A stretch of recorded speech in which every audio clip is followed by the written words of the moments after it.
Matt Richardson, welcome back to the Adventures of a Disney Dad podcast. We're excited to have you fresh back from Orlando. How are you doing this evening? How's everything going? Good. Thank you for having me back. I'm excited to be back. Yeah, we're going to have a good episode tonight. We're going to talk about Matt's recent Universal VIP tour experience. We're going to talk about everything from parking, food, the check in, the rides, all the pros and cons, all of those things. We're going to get into it with Matt. And then we're going to talk a little bit Walt Disney World about pizza rankings. Matt's, if you've watched his content, he has been making the rounds at the different pizza spots. Chip and I, on our recent trip, made some of the rounds on the pizza spots, and I Yeah. think we've got some hot takes to talk about. So we're going to talk a little bit about pizza at Walt Disney World. I feel like everybody loves pizza, and then we'll get into some of the listener questions that were submitted for Matt. We'll answer some of those, but before we get into that, we're going to talk a little bit about the news. One thing that I wanted to touch base, Matt, now that you're on the show. Last week, Chip and I talked about an article in the Wall Street Journal that came out, and it really touches on a lot of things we're talking about in this episode because we're doing a little Universal and a little bit of Walt Disney World. And the article really talked about what the future market share could look like between Disney and Universal in Florida, specifically after the opening of Epic Universe. And I kind of want to just get your thoughts in general about that issue. And it doesn't necessarily have to be your reflections of the article, but what are some of your thoughts on the future of the theme park space in the Orlando area as someone that spends so much time in the parks? Well, it's great for park goers, right? I mean, the more competition that's happening there, there's plenty of space for development to happen. So, if you are a Central Florida park goer, you are sitting pretty right now because there's just lots of competition, lots of people trying to catch your attention. So, we've got it pretty good, I think. I'm really excited. I'm excited to see what Epic Universe looks like, and I'm excited to see how Disney responds. Though it sounds like Disney's framing this as Universal's responding to everything Disney's done over the past decade, but Disney has some Yeah, cool plans in the offing as well. yeah, it's interesting that they kind of said we don't save it all for one shot is essentially what Josh Tomorrow has said, and I don't disagree with that. I mean, I think they've come out with some good e-ticket attractions and they've done a lot of renovations and things like that to keep the experience great. But I think people want more. And certainly one of the things Chip and I have talked about is the rethemes, I think are a little on the frustrating side because from the Disney perspective, that's something new. And from the park goer side, that's something it's a reskin. So like Tiana's is gonna be incredible and all of the updates of the lighting and things that they're doing there, it looks amazing. But at the same time, people are still gonna feel like it's still Splash Mountain, Just right? be like with D23 coming up.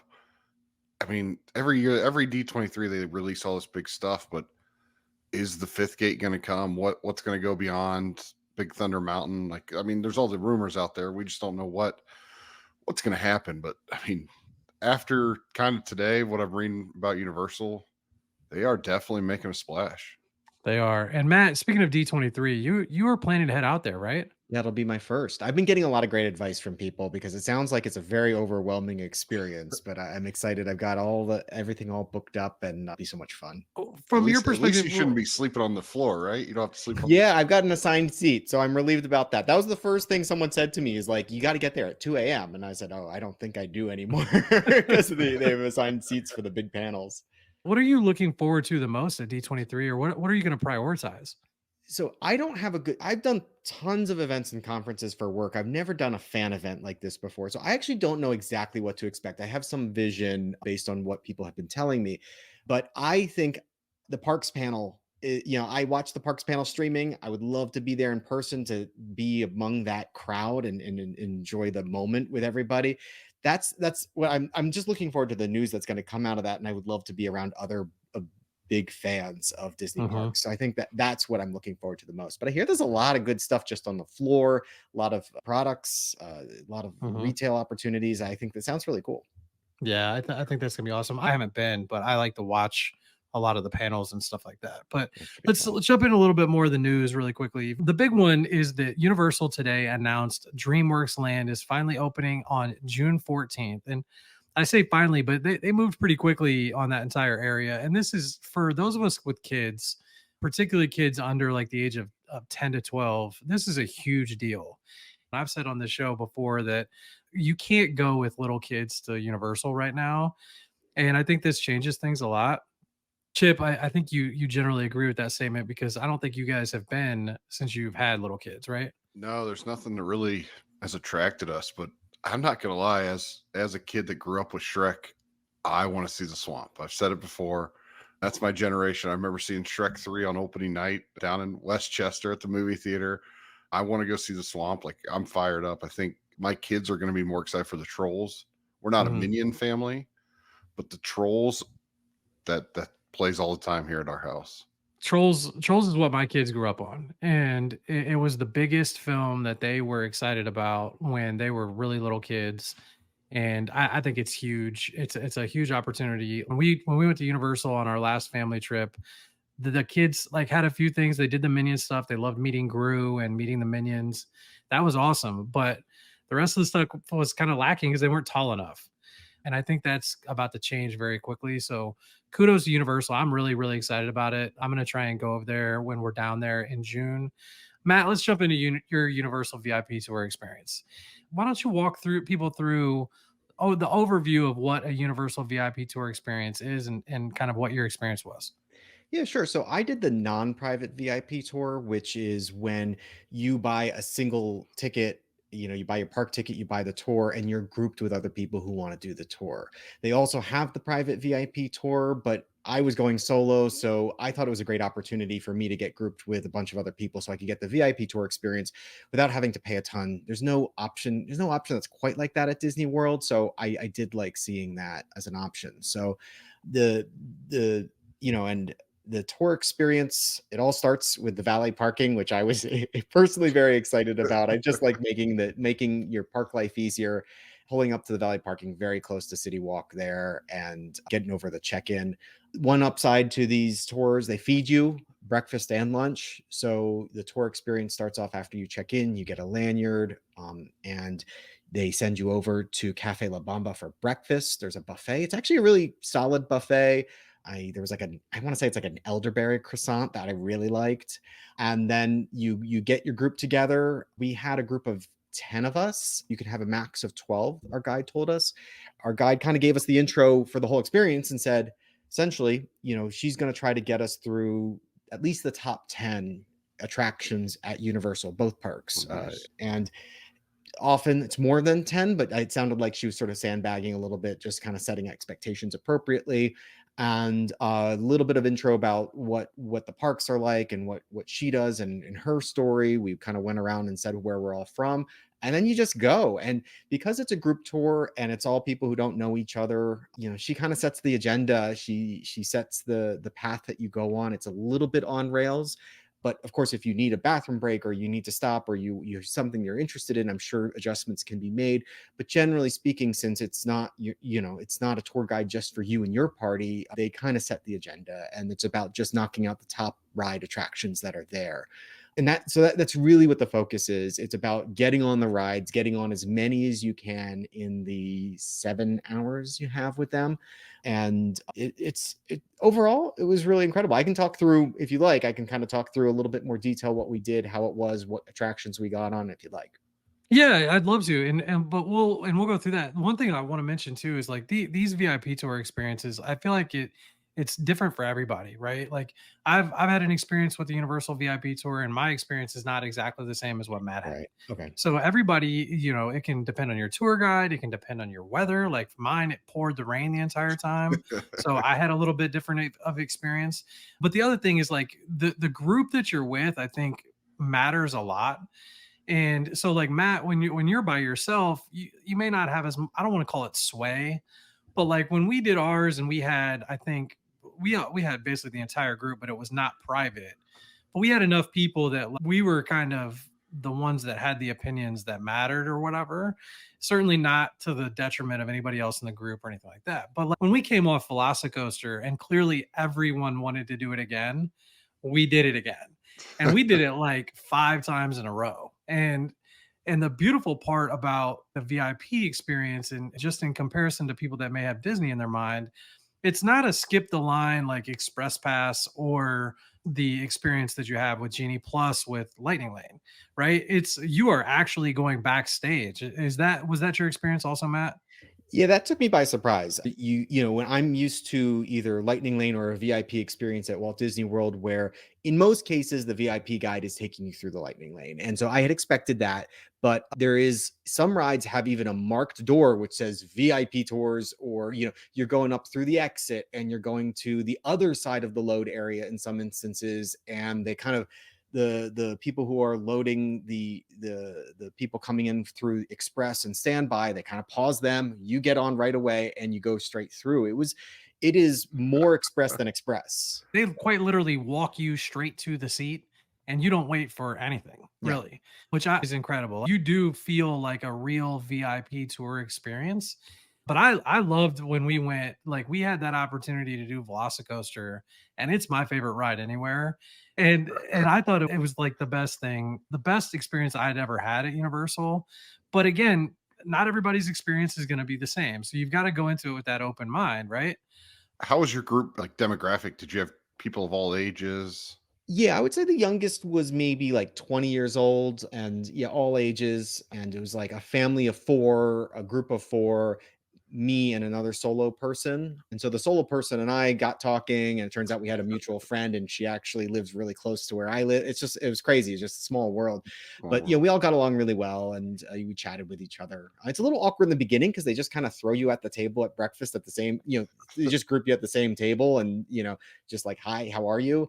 So that's a little awkward for me personally. I'm an awkward guy sometimes, but you get to know each other because you're doing these thrill rides together, and it's like you've got no choice but to kind of like get to know these people. It's fun. Hopefully, So, that could have a big effect. Like you might have a correct. Yeah. group that's just no fun. I don't know. We had a good group. but the big benefit, Matt, is Hagrid's, right? Did you have the opportunity to ride Hagrid's? Yeah, for my first time, finally. What I've was your been feedback? I loved it. I was looking forward to this so much. I like this looked like such a cool coaster to me, and I was glad to finally ride it myself. That was the highlight of my day, actually, riding Hagrid's. Awesome. Such a long ride experience, great effects, good amount of thrill, not crazy, but fun. Mhm. And I don't want to give too much away about the ride for anyone who hasn't ridden it before, but that's well worth it. That Hagrid's ride is incredible.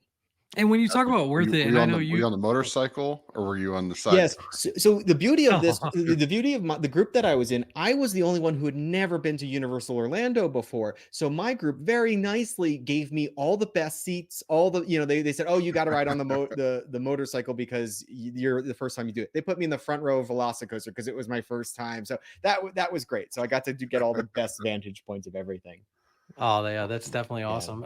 When it comes to value, one of the really cool aspects is the Express Pass doesn't have Hagrid access. Right. So even if you pay an Express Pass, can be very expensive at Universal. So one of the benefits of the VIP tour, which oftentimes is not that much more expensive, especially the non-private, right? Then not that much more expensive than an Express Pass. You get Hagrid's access. So Right. when you were in the process, and I know I helped you book this, but like, did you consider that value proposition? The math was easy on this for me as a solo traveler. I looked at two parks with the express pass, parking, food, and it basically got me up to the cost of a VIP tour with the park admission, $600. It was $630 is what we kind of landed at there. And yes, so apples to apples, you're getting a better value by doing the VIP tour in my mind, because the valet parking really is truly valuable. The You're getting a full meal for breakfast and lunch, and Hagrid's access. Also the guide, like you've got a guide who's giving you lots of great tips and advice for when the tour is done and you're about to go find something for dinner. She was great about giving us tips and advice what to go check out next after we were done. And it was just lovely to spend time with, what do they call them, team members? Is that team members? Is that what they call them at Mhm. Universal? Spend time with a team member while you're walking around. She gives you the lay of the land, tells you when things were created, what the history is, gives you tips about how to get a high score on Men in Black, stuff like that. Like that's really valuable too. And Yeah. basically it prices out to be basically the same if you compare apples to apples. So if you're solo, especially if you're solo, VIP tour, highly worth it. And to keep in mind too, the express pass is similar to Lightning Lane in that it's still a line. You can get in line in express for Velocicoaster and still wait a half hour. I feel like that's rare. I do feel like the express pass lines are much shorter at Universal because it's so much more expensive than Genie Plus is, but it is still a possibility, and you do not get any of that with the VIP tour. None of it, Right. And which and is very cool. yeah, I had a friend who just went to Universal and did the Express Pass, and she was telling me the same, that she waited more than she expected, and she had Genie Plus and Lightning Lane expectations and waited more, and that kind of set my level of expectation, like what I would get if I was doing Express Pass. And I would say one downside though is if you're someone who needs a little break between rides, you might get a little motion sickness. You go from ride to ride really fast. And so if you need a little break, you might have to skip rides. I skipped a few rides because I couldn't just do one after another that fast. So the other downside is that I had seen a little bit of like the scenes from the queue for like Gringotts, and Huh. like you don't see that, because you walk right from daylight outside right basically to the load platform. That There's makes none of that sense. story building. And Disney VIP tour, in most cases, they'll take you through all the pre-shows and everything. The exception being you can skip the stretching room at Haunted Mansion if you want, but who would want to do that? Anyway, so you do miss a little that story building. They do just sort of like break through. You're sometimes going through employee entranceways, back hallways to get there. It is cool to see that, but if you are someone who wants to kind of get introduced and immersed into a ride and see a little bit of story introduction, yeah, I presume if you're on a private VIP tour, you could request to do that, and I presume maybe you go through Express Lane. I don't know, but like I had heard that there was a Velocicoaster pre-show that I was interested in seeing because I'm kind of curious about that, and we didn't get to see it because we just had a lot to do. Yeah, the Harry Potter ones in particular, all those queues are really, really well done. They're very immersive.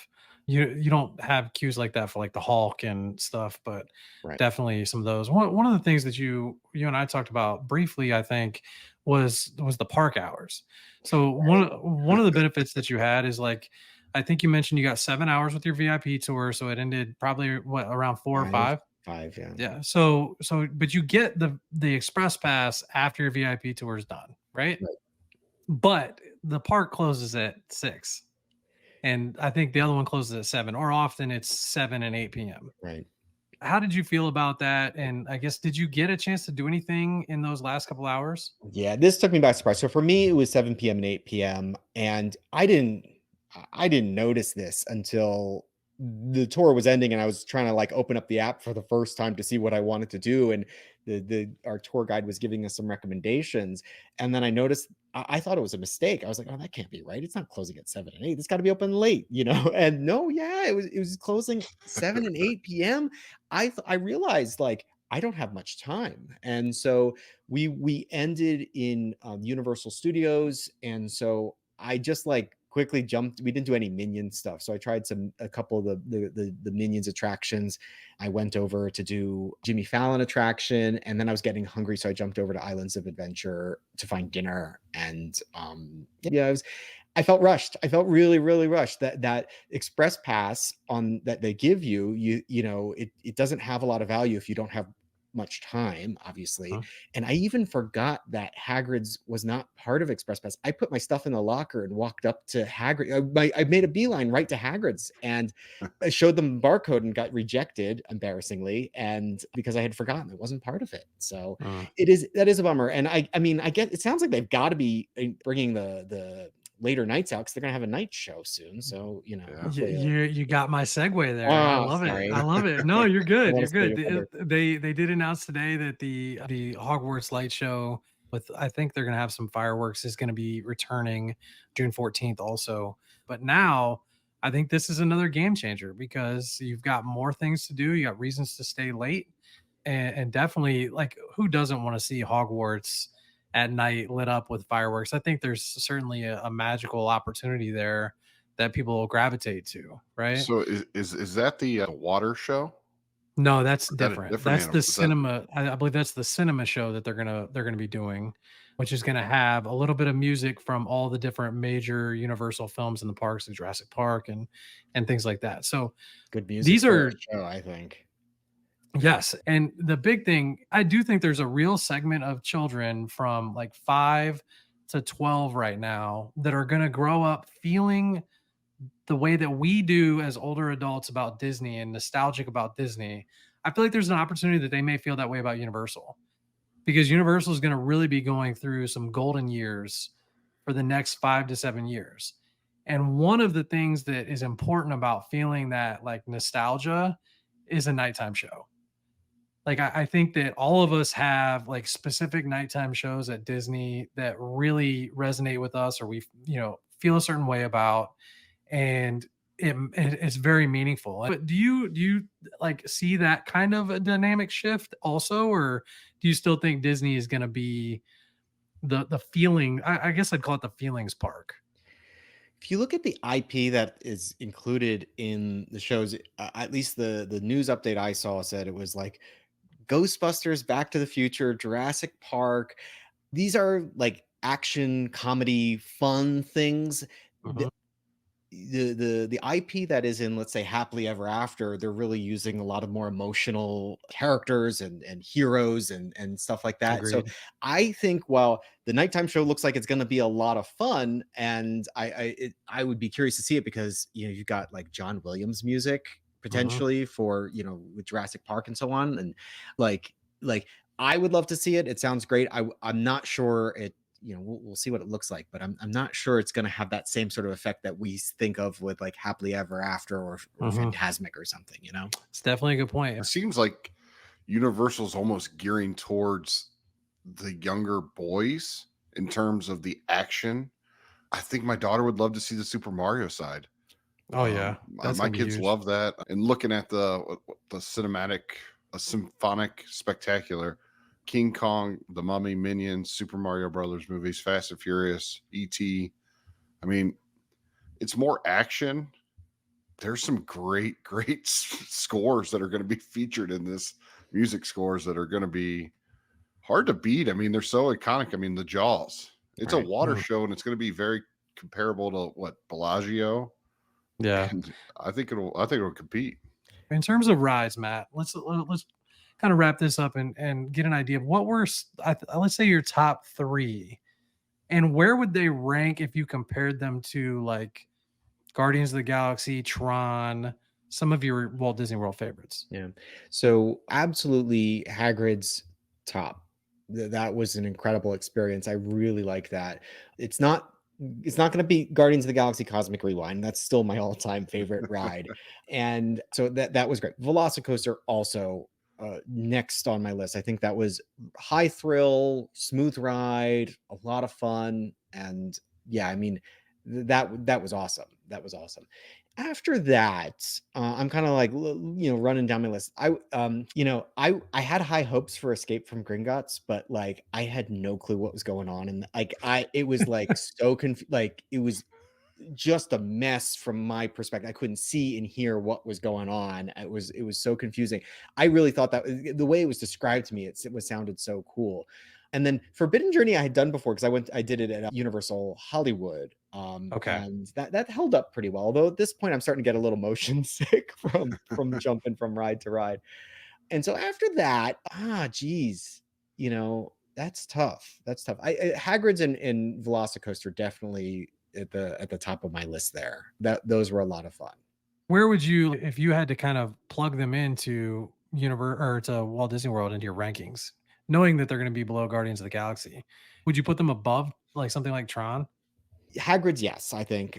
In terms of, value with Hagrid's, it is a long ride. A lot happens. There's a lot of tricks it pulls. There's a lot of Mhm. gimmicks to Hagrid's that work really, really well. And if you're the kind of person who doesn't do Disney, you like roller coasters, but maybe you don't do Disney and Universal much, you're doing like Cedar Point, go ride Hagrid's and you'll see all the tricks they pull, and to make it a fun experience. It is incredible. It is incredible. So Tron, great ride, just a bit short. It just doesn't, Mhm. it kind of comes up a little short in that sense, although it is a lot of fun. So I would say, yeah, I would put Hagrid's before Tron. I was gonna say, you're talking about it being so long. I've looked at the ride, like the track. It reminds me of the Beast. Matt and I grew Oh up my on Kings gosh. Island, Yes. and it just takes you so far out. It looks like you're riding the Beast. I mean, throwing it back to our childhood. Gosh, the beast. If you've ever been to Kings Island, which used to be a Paramount property. That'll hit the nostalgia for you for a quick second. But when it comes to kind of your top four there, would you put Velocicoaster above Tron? That's tough. I think I would actually put Tron, but I love Velocicoaster. I thought it was great, but I do like the dark aspect of Tron. Mhm. You're going into a ride building. There are effects and sounds that really just sort of amplify the experience. Although it's nowhere near as intense as Velocicoaster, Tron just has that little extra bit of lighting and sound effects that I think really make it a lot of fun. Yeah, very cool. And the one good thing about Velocicoaster and Hagrid's too is they're good at any time of day. The Right? one thing that has always kind of bummed me out about Tron is that I really only love it at night, Yeah. just because the lighting and things like that. Like it's fun during the day, but I love it at night. But let's talk about food, because one of the biggest things that people ask about, Walt Disney World is known for snacks. They're known for restaurants, and there are people that literally just go to eat. Chip and I included. Like I felt Yeah. like we were Yeah. Chip and I were just going around looking for snacks, as they We say. got on the people mover, got off and got a snack, and then got back Yeah, on the people exactly. mover. Find me at the spring roll cart or whatever. And it's kind of a shock to the system when you get to Universal. Is that how you felt, Matt? Absolutely. We took one snack break, other than the breakfast and the lunch that we had. We took one snack break at World to get butterbeer. And other than that, we didn't make any stops or anything. And then while things were winding down, I said to the guide, you know, a lot of people who follow me are particularly interested in food, snacks. Where should I have dinner? Are there snacks I should get? And she gave me some great recommendations, but yeah, there wasn't a ton. There wasn't the abundance. I feel like if you ask me about Magic Kingdom, Animal Kingdom, whatever, I could go, pop, pop, pop, pop. Yeah, I could just like keep listing stuff. And there's Mhm. just so many options. And I think at Universal, it sounds like there's some great options, but there's just not the abundance that you have on a Disney property, and that kind of took me by surprise. I asked her about. We had lunch at, I'm going to get the pronunciation wrong, Confisco Grill, I want to say, Hmm. and it was good. It was actually really good. And I had asked our guide about what other sit down restaurants, and it sounded like there was like two or three in each park, and I was like, oh, that's it, huh? So any of the Disney parks, there's lots of options for quick service and table service restaurants. It just wasn't there for Universal. And it was interesting when I talked to you after you went. I was surprised you went to eat there, because when I've been, and pretty much everybody that I've booked has always eaten at Mythos. And Mythos is the premier I mean, it's their best restaurant. Yeah. And I thought it was absolutely fantastic. So I was bummed that you didn't eat there, but I don't know if there was something unique about your tour that day, or maybe something that was going on in the parks, because I've always been under the impression it's typically Mythos. And I would definitely, I hope that you get to eat there in the future, because I think you'd enjoy it. I do too. So my guide, and we were wrapping up, and she was telling me about other food options. She mentioned Mythos, and all she had to say to me to sell me on it was, the guy is the same guy from the Cheesecake Factory, and I'm the Mm. biggest Cheesecake Factory in the world, Ooh. fan in the world. So like, I was like, I am 100% there. So Hagrid's, Mythos, both the two things I wanted to do when the tour was done. I got rejected from both of them. Mythos would not even. I couldn't charm my way into Mythos. Even Oh, they squeezed that's a me into the bummer. corner. I really wanted to go there, so it's on my list for a future visit to go Now you check have a it out. reason to go back. Yeah, Yeah, no doubt. Where did you end up eating? Did you eat outside the park at the City Walk, or where did you end up eating for dinner? I ate at the quick service in Islands of Adventures, Wizarding World. The brooms. I was going to look it up. Brew sticks? Or The three Oh, broomsticks. the three yeah. broomsticks. Yeah, Yeah, yeah, yeah. Okay. yeah, which was fine. I think it was the end. It was getting to the end of the day.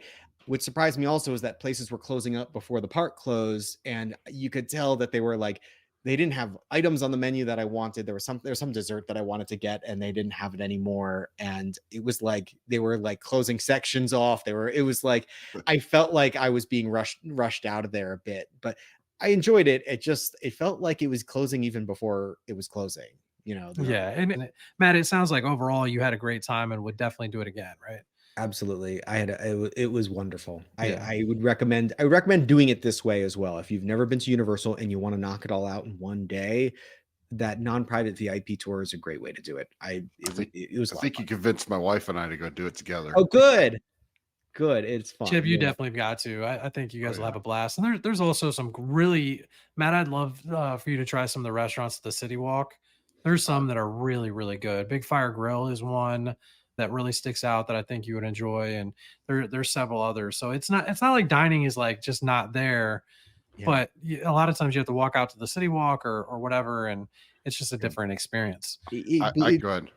I was gonna say, it blew my mind that at 8 p.m. after Islands of Adventure closed, there were still so many people at City Walk. It was just tons and tons of people. Now, granted, yes, people are still exiting the park, but they were doing other things. They were hanging out, and I'm thinking, you got all these people here, and the parks are closed. I mean, like to give you an example, I've gotten tattoos there at City Walk. So, like, there's a really really famous tattoo shop at Universal City Walk called Hart and Huntington, which is owned by Pink's husband Corey Hart, and they're an award-winning tattoo shop. Like, there's a Cool. lot of really unique stores and Yeah, opportunities at City Walk that people go there just to hang out, which yeah. is a little different.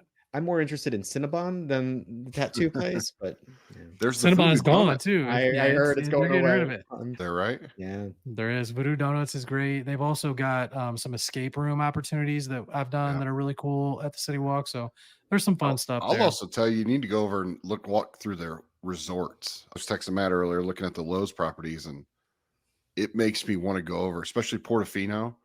Mhm. It felt like, if you've ever been to Vegas, I felt like I was watching something inside the Venetian, but it was Mhm. outside. Like, it was phenomenal. So that might Yeah. be something to do as well. I believe that Steven Spielberg is the one that was involved in designing, so I remember Oh, correctly. And I'm sure my Universal folks will correct me after the show if I'm wrong on that. But I'm pretty sure it was that. So a lot of it like has the feeling of movie sets. It's so well done. So that's a really, really cool thing at Universal. So we're getting close on time. So I really want to jump into one of my favorite things to talk about. And Chip and I dug into it when we were on our last trip, and it's pizza rankings at Walt Disney World. And Matt, I like you've been on the road checking out all these different pizza spots lately. What would you say is your top 3 or 4 at Walt Disney World that you think are the best pizza spots? And then Chip, I want to get yours and see if you agree, and we'll go from there. So I Via Napoli has been my favorite for a long time. I recommend Via Napoli as a restaurant to everyone. I think the pizza is legitimately very, very good, especially I like the white pizza they have there. And so I was just going back to Via Napoli over and over again for pizza. I On this trip I wanted to try the other pizzas. So on this trip I tried Pizza Al Taglio, the window that's next to Via Napoli. I tried the Boardwalk Pizza window. I tried the Connections Pizza, which I heard is newish, a new formulation of the pizza, yeah. and then Pizza Rizzo. Pizza Rizzo is solid. If you've got kids, it is solid. It's not like it's I would never recommend it for like a pizza lover. It's one of those things that like if you need a meal quickly and your kids like pizza, it is Dependable. great for parents Yeah. for sure. But so when you tried all those different spots, how did you come out? If Vienna Napoli is still number one, Yeah. what were your number 2 and 3? I would say the Boardwalk Pizza window too. That really took me by surprise. Really good pizza. Ooh. Then Pizza Al Taglio after that, and then far, far distant would be the Connections Pizza. It's better than it used to be, and then way, way far beyond that would be Pizza Rizzo. Were you surprised that the pizza window, Pizza Al Taglio next to Via Napoli is not the same pizza? I knew that. I knew that. I going into this because you look at it and Mhm. it's totally different. I mean, if you go into Via Napoli, they have those big stone ovens, wood burning ovens and everything, and it's all nice in there. And you look at Pizza Al Taglio, they've got these, like, you can see the commercial grade ovens in the back. It's Sicilian style. It's the square puffy pieces and everything. So, but I had known that, and I can understand there's confusion there because it's Mhm. connected, but definitely Right. totally different pizza. Well, Chip, what are your thoughts? I mean, I think you would agree that Via Napoli is number one, and people should try that first. Do you have any others that stick out to you?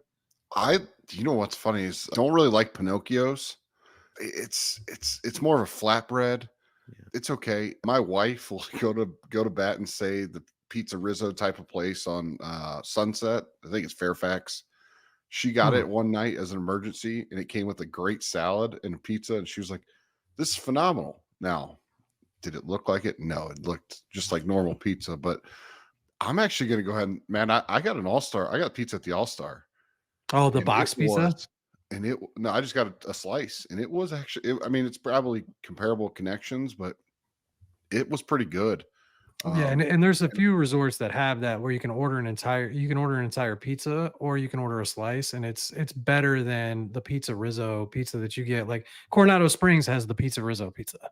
Hmm. yeah. But if you go to some other resorts that do pizza delivery to your room, you can get a full pie and it's much like Connections or whatever. And you enjoyed that?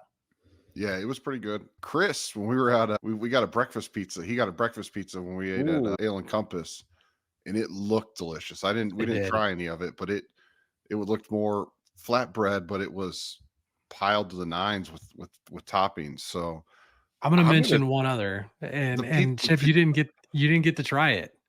I Do didn't. you know what I'm talking about? No, I don't. Primo Piatto, the Oh yeah, Riviera. I didn't. That's right. I forgot And about that. Matt, I'm not kidding you when I tell you it is this close to being as good, if not better, than Via Napoli to me. Really? Um, Mhm. I absolutely loved it. It was probably the biggest surprise to me of our trip. Yeah. I found myself wanting to go back to the Riviera just for that pizza. It was probably the best thing that I ate on that trip. So I to me, it's a very, very solid number 2, and I would put the pizza window at Via Napoli right next to Via Napoli, to me, is way below Primo Piatto. Oh. Like, Yeah. there's a big gap there to me, and I had the pizza window twice on that trip. Hmm. So, like, it's not like I don't like it, but Primo Piatto is, like, it is I was so surprised at how good it was. So you should definitely check that out because And the I know you haven't had a chance yet. Skyliner there, that's pretty Mhm. convenient from the parks. One thing we should note, though, it's really important, the Pizza Al Taglio, the pizza window that's next to Via Napoli, has very unpredictable hours. On the Mm. video I posted about it, lots of people were complaining that they showed up there and the window wasn't open and there's no posted hours in the app or anything. So my pro move is if you really gotta have pizza and Al Taglio is closed, make the trek over to Boardwalk. It's not that bad. That pizza's great. Or you can hop on the Skyliner from Skyliner and International yeah. Gateway, Primo Piatto. I'm telling you, you will not regret it. It is really, really good. And they've also got the coffee spot there was fantastic, which is my segue So good. Yeah. to the next listener question that we had for you, Matt, specifically. I've talked a lot on the show about coffee, and I feel like now we've got listeners that are coffee lovers that love to either critique me or disagree with me or just chat about coffee at Disney, which is fun.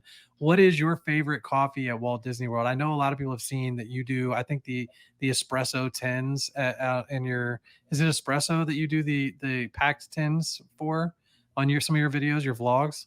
So yeah, so at home I have two espresso machines. I have a Nespresso which has the pods, and Yeah. then I have a manual espresso machine that I'm grinding and packing and and pulling the shot myself and everything. The point being that Matt knows coffee much better than I do. And So I'm learning. your opinion gives much more weight. Wait till What you hear.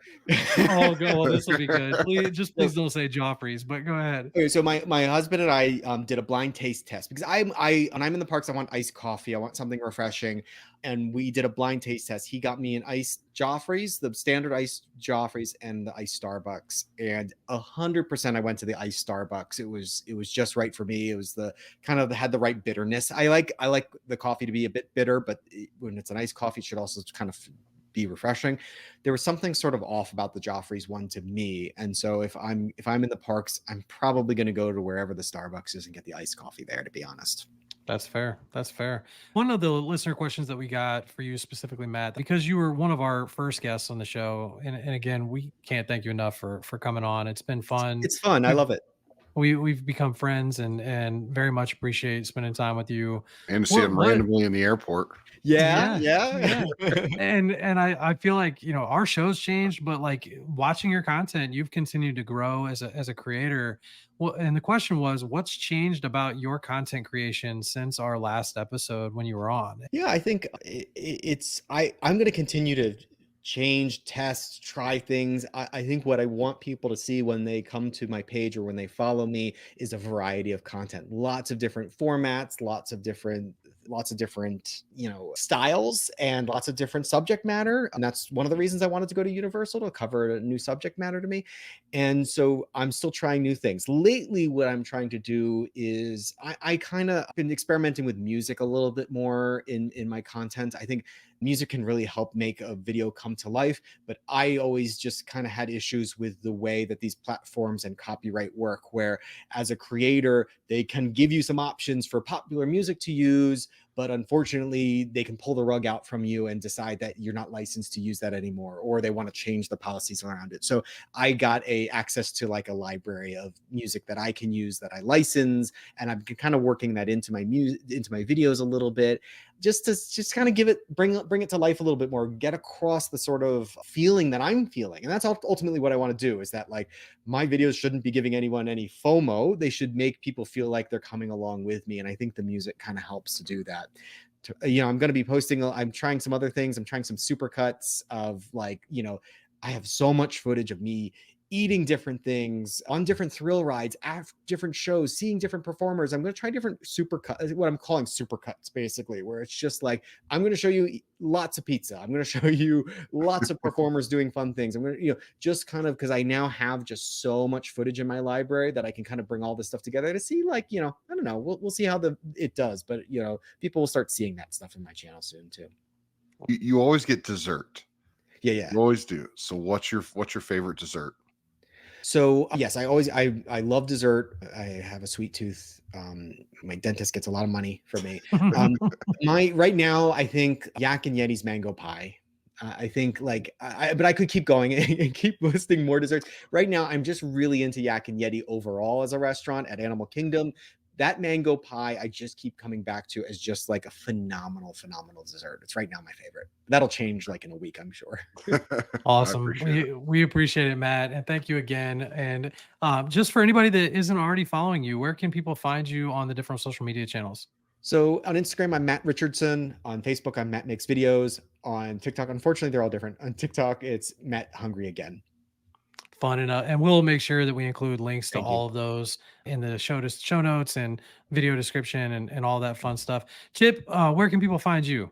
They can find me in my famous shirt at Robinson Dad I Life. love it. It looks so good. I forgot to even mention, and I'm gonna mention it now. We talked a lot about that last week. Chip, if you watch on YouTube or if you get a chance to check it out, Chip is wearing the shirt that got like hundreds of compliments, especially from cast members at Walt Disney World.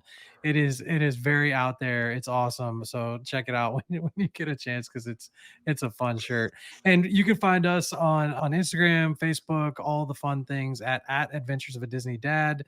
We appreciate you listening. And as always, if you're interested in having me assist you in planning your next Universal or Disney vacation, please feel free to reach out.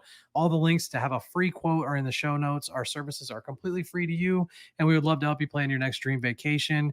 If you could take a moment and follow, subscribe, like, review the podcast on all the platforms that you listen, we greatly appreciate the support. It's been overwhelming. We really appreciate all the new listeners that we've had coming in. And we, as Matt would say, we'll see you in the parks. We'll see when we see you.